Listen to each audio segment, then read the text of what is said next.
Survei Indobarometer pada awal Oktober 2020 menunjukkan 47,4% responden tidak puas terhadap kinerja Wakil Presiden. Sementara responden yang menyatakan puas pada kinerja Wapres lebih sedikit, yakni 40,8% saja.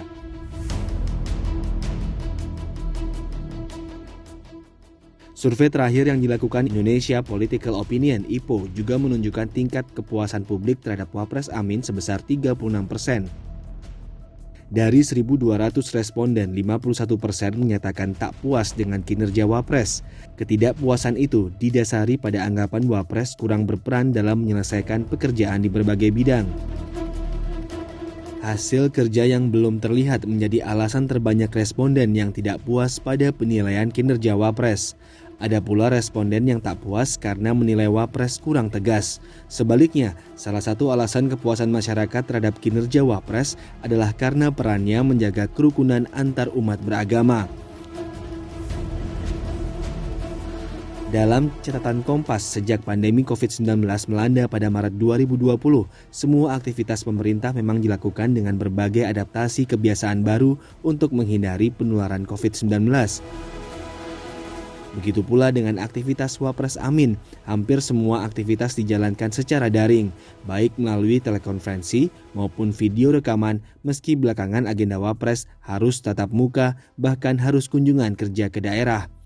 Hari-hari Wapres sebenarnya juga dipenuhi dengan rapat-rapat, menghadiri acara secara virtual, dan juga rekaman video ucapan serta pidato. Kalau begitu saya ucapkan terima kasih dan mohon nanti ditindaklanjuti mengenai. Dalam satu hari, Wapres yang kini berusia 79 tahun ini tercatat bisa melakukan rekaman 2 hingga 3 kali di luar agenda rapat bersama Presiden, Menteri, dan mitra lainnya. Sepanjang Februari saja, Wapres melakukan rekaman hingga 13 kali, kemudian pada Maret 17 kali, bahkan pada tanggal 1 hingga 9 April sudah 11 kali melakukan agenda rekaman. Sejak awal Januari, agenda Wapres juga relatif padat. Dalam satu hari, Wapres melakukan 3 hingga 5 agenda kegiatan.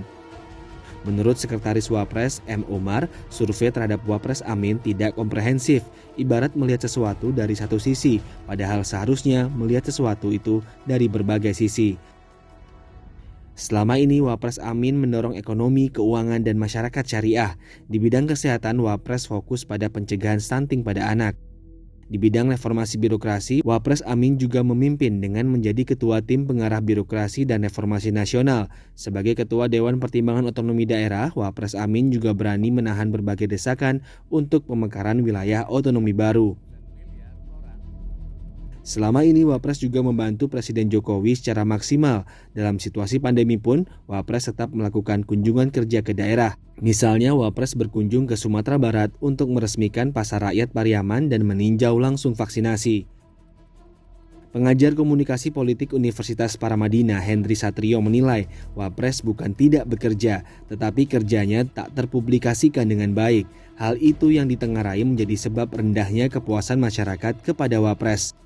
Karena itulah, Henry menyarankan agar Wapres tak hanya meningkatkan kinerja, tetapi juga memperbaiki komunikasi publik. Meski dengan cara yang dilakukan saat ini pemerintahan tetap berjalan efektif, peningkatan komunikasi penting dilakukan agar Wapres tak semakin tenggelam.